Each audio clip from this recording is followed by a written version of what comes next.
Saat itu adalah musim Paskah.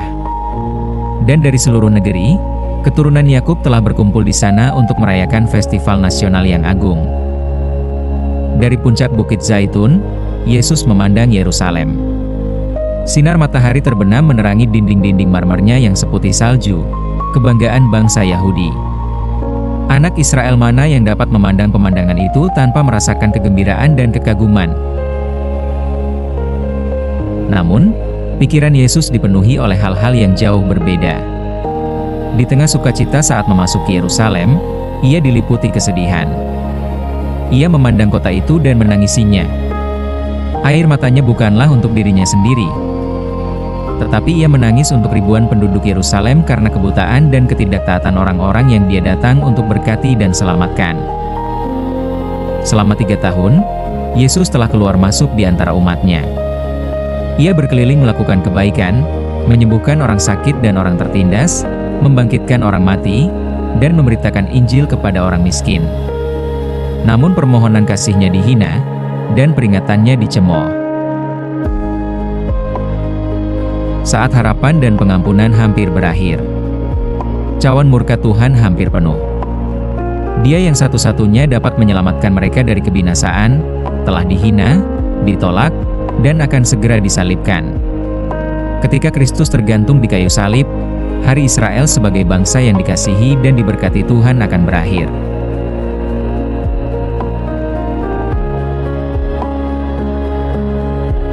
Dua hari sebelum Paskah, Kristus kembali pergi bersama murid-muridnya ke Bukit Zaitun.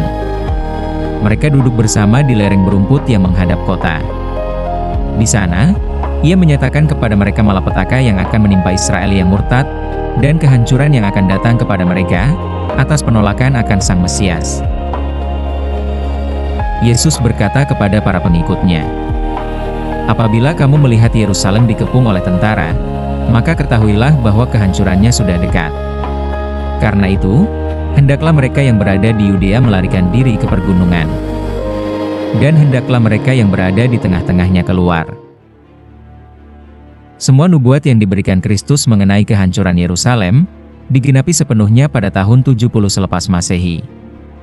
Namun, tidak seorang pun orang Kristen binasa dalam kehancuran Yerusalem. Kristus telah memberi peringatan kepada murid-muridnya. Demikianlah semua yang percaya pada firman-Nya menantikan tanda yang dijanjikan. Ketika askar Romawi di bawah pimpinan Cestius mengepung kota Yerusalem, mereka tiba-tiba mundur. Saat mereka mundur, orang-orang Yahudi mengejar mereka. Pada saat itulah orang-orang Kristen memiliki kesempatan untuk meninggalkan kota. Orang-orang Yahudi kembali ke Yerusalem dengan kemenangan. Tetapi keberhasilan ini justru semakin mengeraskan hati mereka. Namun, kedamaian mereka tidak berlangsung lama. Malapetaka yang mengerikan menimpa Yerusalem ketika pengepungan dilanjutkan oleh Kaisar Titus. Ribuan orang binasa karena kelaparan dan wabah penyakit.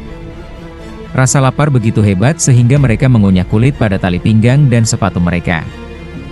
Dan ibu bapa memakan anak-anak mereka sendiri. Sebelum Titus mencoba untuk merebut kota itu, dia memohon kepada para pemimpin Yahudi agar tidak memaksanya untuk menodai tempat suci itu dengan darah.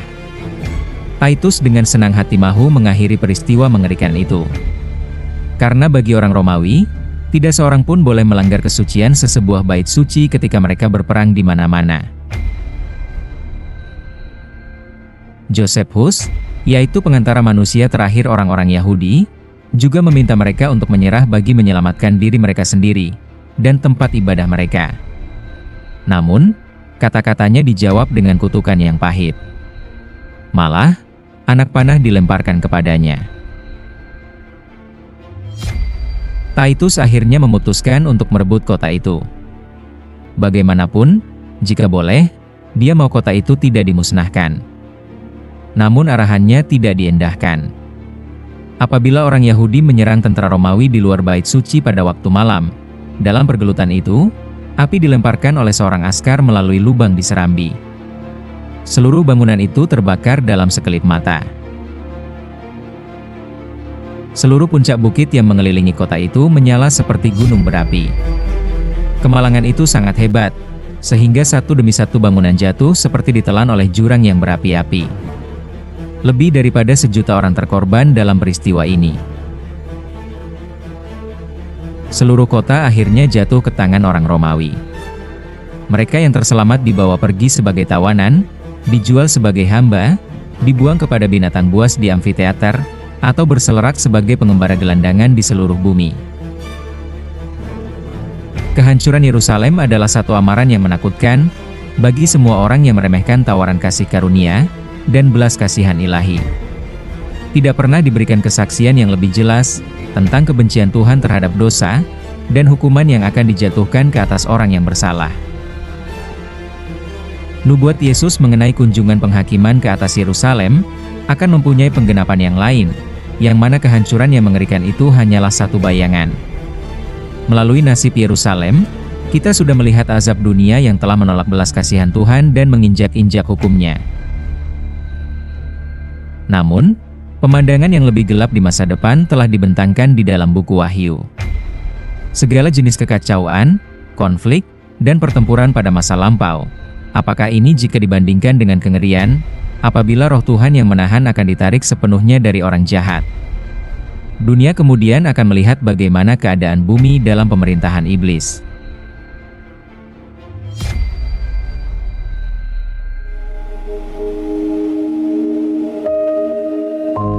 Tetapi pada hari itu, seperti pada masa kehancuran Yerusalem, umat Tuhan akan dibebaskan, setiap orang yang ada namanya tertulis di antara yang hidup. Tetapi mereka yang tidak mematuhi Injil, akan dihancurkan oleh roh mulutnya dan dibinasakan pada hari kedatangannya. Apabila kehidupan kita diserap dalam keseronokan, dalam perniagaan, dalam membuat uang, dan apabila para pemimpin agama lebih mengandalkan kemajuan dunia, dan orang-orang dibuai dalam keamanan palsu, maka kemusnahan secara tiba-tiba akan datang ke atas orang-orang yang lalai. Dan mereka tidak akan dapat melarikan diri.